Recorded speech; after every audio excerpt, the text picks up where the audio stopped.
Good afternoon class, मैं हूं Chandra Prakash. CP math concept YouTube channel में आपका स्वागत है।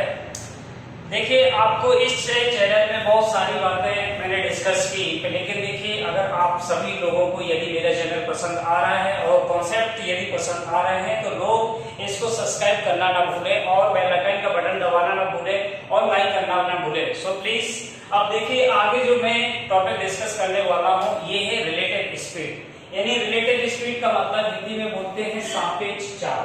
तो देखिएगा, इसका वन बाय वन आपको कॉन्सेप्ट समझना है कि बेसिकली सापेक्ष चाल होती क्या है। तो समझिएगा जरा, वन बाय वन एक पॉइंट टू पॉइंट डिस्कशन कर रहा हूं। सपोज करिए कि जैसे कोई ट्रेन किसी सिंगल पर्सन, यानी सिंगल पर्सन, सपोज करिए ये सिंगल पर्सन है, ये सिंगल मैन है, इसको क्रॉस कर रही है या प्लर को क्रॉस कर रही है, या किसी भी एक सिंगल जिसकी हम मोटाई को हम क्या मान चल रहे हैं, बिल्कुल नेग्लिजिबल मान के चल रहे हैं, बिल्कुल नगण्य मान के चल रहे हैं, उसको यदि कोई ट्रेन क्रॉस कर रही है, यानी क्रॉस का मतलब है कवर कर रही है, तो ट्रेन के द्वारा चली गई दूरी जो डिस्टेंस होगा वो कितना होगा, डिस्टेंस इक्विवेलेंट होगा ट्रेन की लंबाई होगा। क्या होगा? ट्रेन लेंथ होगा। क्या होगा? ट्रेन लेंथ होगा। तो फिर से मैं आपको बता देता हूं, यदि कोई ट्रेन किसी पर्सन या खंभे या किसी सिंगल यूनिट को क्रॉस कर रही है तो उसके द्वारा चली गई दूरी क्या होगा? ट्रेन की लेंथ होगा। बात क्लियर है? यदि कोई ट्रेन किसी प्लेटफॉर्म या टनल, जिसे सुरंग बोलते हैं, टनल को क्रॉस कर रही है तो ट्रेन के द्वारा जो चली गई दूरी होगा यानी डिस्टेंस होगा, वो डिस्टेंस इक्विवेलेंट होगा ट्रेन की लंबाई यानी ट्रेन लेंथ एन प्लस का आपका क्या हो जाएगा, लेंथ ऑफ द प्लेटफॉर्म या और टनल। क्या होगा? या टनल। कहने का मतलब यह है कि जो ये ट्रेन के द्वारा डिस्टेंस कवरिंग होगा वो कितना होगा, यानी ट्रेन की खुद की लंबाई होगी प्लस ट्रेन की जो प्लेटफॉर्म की लंबाई होगी या टनल की लंबाई होगी, इनका समेशन ही आपका डिस्टेंस कवरिंग बाय का क्या होगा? ट्रेन होगा। बात क्लियर है? समझ पाए होंगे। जैसे हमने कहा कि भाई ट्रेन जिसकी लंबाई कितना है भाई, एल है। क्या है? एल है, और किसी पर्सन को कुछ सेकंड में क्रॉस कर रही है तो उसके द्वारा जो डिस्टेंस या आपने कह दिया भाई ट्रेन की लंबाई फाइंड करना है, वो जो आपका 20 मीटर पर सेकंड की चाल से चल रही है और 10 सेकंड में क्रॉस कर दे रही है। तो यदि आपसे कोई पूछे ट्रेन के द्वारा चली गई दूरी क्या होगी, ये ट्रेन की लंबाई क्या होगी, तो क्या हो जाएगा? 4 मल्टीप्लाई में समय, तो इसका मतलब कितना आ गया? 200 मीटर। यानी ये क्या होगा? यही ट्रेन की लंबाई होगी, तो यही ट्रेन के द्वारा चली गई दूरी होगी। बात क्लियर? समझ पाए होंगे।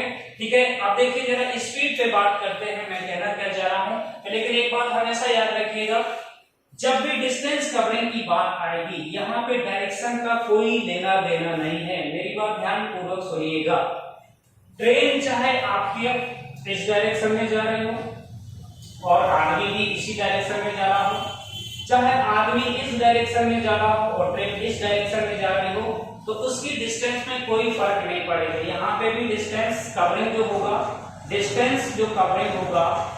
यानी डिस्टेंस कवरिंग जो होगा वो भी equivalent of the train length होगा, लेंथ ऑफ ट्रेन। और इस केस में भी जो डिस्टेंस कवरिंग होगा, यानी डिस्टेंस कवरिंग होगा, इस केस में भी आपका क्या होगा? लेंथ ऑफ द ट्रेन होगा। क्या होगा? लेंथ ऑफ ट्रेन होगा। यानी इनमें कोई कंफ्यूजन का पॉइंट नहीं है, लेकिन जब आप स्पीड की बात करेंगे, जैसे हमने कहा कि भाई सेम डायरेक्शन, मेरी बात ध्यान से सुनिएगा, अपोजिट डायरेक्शन, यहाँ पे मैंने लिया सेम डायरेक्शन, अपोजिट डायरेक्शन लिया। अपोजिट डायरेक्शन का मतलब है कि कोई ट्रेन इस S1 स्पीड से जा रही है। अब देखिए जरा स्पीड के कॉन्सेप्ट पे क्या बात करते हैं। यदि एक ट्रेन जिसकी स्पीड S1 है, एक दूसरी ट्रेन जिसकी स्पीड क्या है? S2 है, ये विपरीत दिशा में जा रही है, कहने का मतलब है अपोजिट डायरेक्शन। इनका डायरेक्शन क्या है? अपोजिट है, अपोजिट डायरेक्शन में ये जा रही है। क्या है? विपरीत दिशा में, जैसे क्या बोलते हैं? विपरीत दिशा में जा रहे हैं। तो इस केस में यदि आप रिलेटिव स्पीड की बात करेंगे तो यहाँ पे रिलेटिव जो स्पीड होगा वो क्या होगा भाई? S1 प्लस S2 होगा। ठीक है, क्या हो जाएगा, S1 प्लस S2 होगा। यदि आपकी सेम डायरेक्शन में जा रही है, यदि आपकी ट्रेनें क्या है, सेम डायरेक्शन में जा रही है, इसकी क्या है स्पीड S1 है, इसकी स्पीड क्या है S2।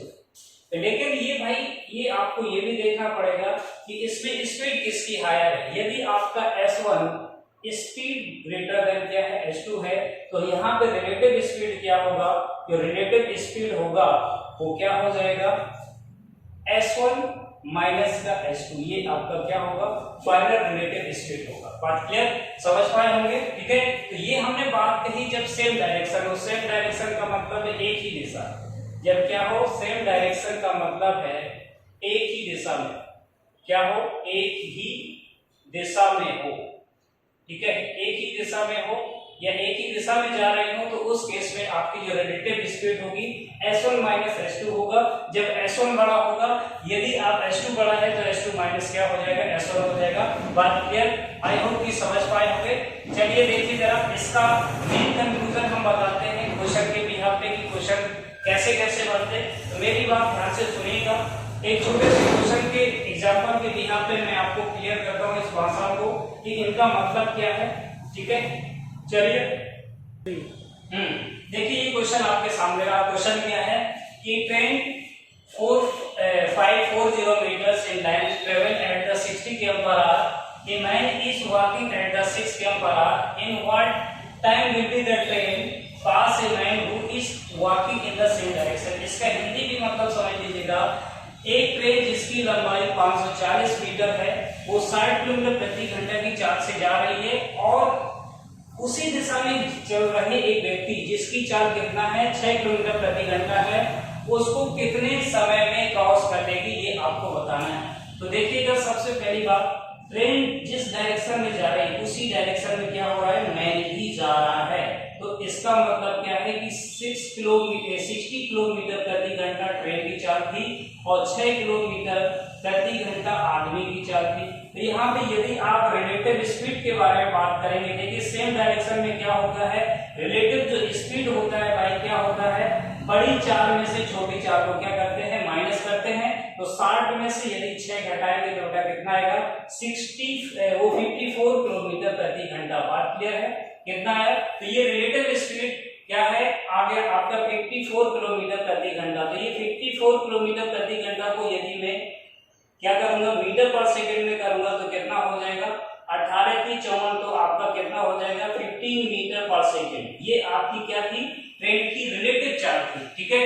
अब देखिए जरा इस चाल से चलेगा, ठीक है, और उसकी डिस्टेंस कवरिंग के बारे में बात करें तो मैंने आपको अभी जस्ट बताया कि यदि कोई ट्रेन किसी पर्सन को क्रॉस करती है तो उसके द्वारा जो चली गई दूरी होती है वो ट्रेन की लंबाई के खुद के इक्वल करेक्ट होती है। तो यहाँ पे ट्रेन की लंबाई दे रखा है, तो यदि टाइम के बारे में पूछा गया तो टाइम बराबर क्या होता है, डिस्टेंस अपॉन स्पीड। क्या होता है, डिस्टेंस अपॉन स्पीड। तो यहाँ पे डिस्टेंस कितना है भाई, 540 है, ठीक है, और डिवाइडेड बाय कितना है भैया, स्पीड आपका 15 मीटर पर सेकंड है। तो आपका टाइम कितना हो जाएगा, यानी सेकंड में ही आएगा। तो आपका कितना हो गया, 15 किया 45, तो यहाँ पे 45 9 और आपका कितना हो जाएगा, 15 6 का 90। तो आपका 36 सेकंड उस आदमी को क्रॉस करने में ट्रेन को समय लगेगा। यही आपका क्या होगा, फाइनल आंसर होगा, ठीक है। आई होप कि पूरी तरीके से इसको समझ पाए होंगे।